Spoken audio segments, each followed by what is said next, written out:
Hi all, welcome to football arena. കഴിഞ്ഞ premier league മത്സരത്തിൽ എതിരില്ലാത്ത 3 ഗോളുകൾക്കാണ് ആൻഫീൽഡിൽ വെച്ചുകൊണ്ട് നോട്ടിംഗ്ഹാം ഫോറസ്റ്റ് ലിവർപൂളിനെ പരാജയപ്പെടുത്തിയത്. ആ മത്സരത്തിൽ ഗോൾ നേടാൻ ബ്രസീലിയൻ സെന്റർ ബാക്കായ മുറില്ലോക്ക് കഴിഞ്ഞിരുന്നു. നോട്ടിംഗ്ഹാം ഫോറസ്റ്റിന് വേണ്ടി മികച്ച പ്രകടനമാണ്, അല്ലെങ്കിൽ സ്ഥിരതയാർന്ന പ്രകടനമാണ് മുറില്ലോ ഇപ്പോൾ പുറത്തെടുക്കുന്നത്. അതുകൊണ്ട് തന്നെ പല ക്ലബ്ബുകളും അദ്ദേഹത്തിൽ താല്പര്യം പ്രകടിപ്പിച്ചിട്ടുണ്ട്. 3 വമ്പൻ ക്ലബ്ബുകൾ അദ്ദേഹത്തിൽ താല്പര്യം പ്രകടിപ്പിച്ചു കഴിഞ്ഞു എന്ന ഒരു റിപ്പോർട്ടാണ് ഇപ്പോൾ പുറത്തേക്ക് വന്നിട്ടുള്ളത്. ഒന്നാമത്തെ ക്ലബ്ബ് അത് ചെൽസിയാണ്. അവർക്ക് വലിയ താല്പര്യമുള്ള താരമാണ് മുറില്ലോ. അദ്ദേഹത്തിന്റെ പ്ലേയിങ് സ്റ്റൈൽ അത് ചെൽസിക്കും അവരുടെ പരിശീലകനായ എൻസോ മരസ്കക്കും വളരെയധികം താല്പര്യം ജനിപ്പിച്ച ഒരു കാര്യമാണ്. നല്ല ബോൾ പ്ലേയിങ് ഡിഫൻഡർ ആണ് അദ്ദേഹം. ഡീപ്പിൽ നിന്നും അറ്റാക്ക് ആരംഭിക്കാൻ മുറില്ലോക്ക് കഴിയുന്നു. അതുകൊണ്ട് തന്നെ ഈ താരത്തെ ചെൽസിക്ക് വലിയ ഒരു താല്പര്യമുണ്ട്. ഇനി രണ്ടാമത്തെ ടീം അത് ആഴ്സണലാണ്.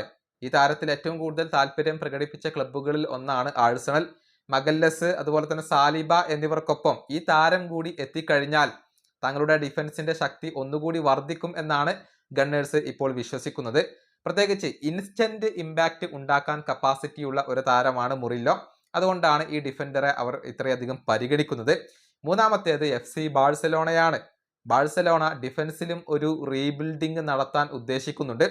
അതുകൊണ്ട് തന്നെ ഒരു ലോങ് ടേം ഇൻവെസ്റ്റ്മെന്റ് ആയിക്കൊണ്ടാണ് മുറില്ലോയെ ഇപ്പോൾ FC ബാഴ്സലോണ പരിഗണിക്കുന്നത്. ബാക്ക് ലൈനിൽ ആങ്കർ റോൾ ചെയ്യാൻ കപ്പാസിറ്റിയുള്ള ഒരു മോഡേൺ ഡിഫൻഡർ ആയിക്കൊണ്ടാണ് ഈ താരത്തെ അവർ പരിഗണിക്കുന്നത്. ഇത്രയും വിവരങ്ങളാണ് ഇതുമായി ബന്ധപ്പെട്ടുകൊണ്ട് നമുക്ക് ലഭിച്ചിട്ടുള്ളത്. അതായത് ചെൽസി, ആഴ്സണൽ, അതുപോലെ തന്നെ FC ബാഴ്സലോണ എന്നിവർക്ക് ഈ ഒരു ബ്രസീലിയൻ സെന്റർ ബാക്കിൽ വലിയ താല്പര്യമുണ്ട്.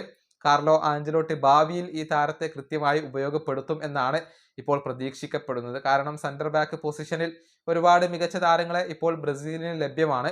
എന്നാൽ ഫാബ്രിസിയോ ബ്രൂണോക്ക് പകരം മുറില്ലോയെ കൊണ്ടുവരണം എന്ന് തന്നെയാണ് ആരാധകർ ഇപ്പോൾ ആവശ്യപ്പെടുന്നത്. ഈ വീഡിയോയുടെ അവസാനിപ്പിക്കുന്നു. അടുത്തൊരു വീണ്ടും കാണാം.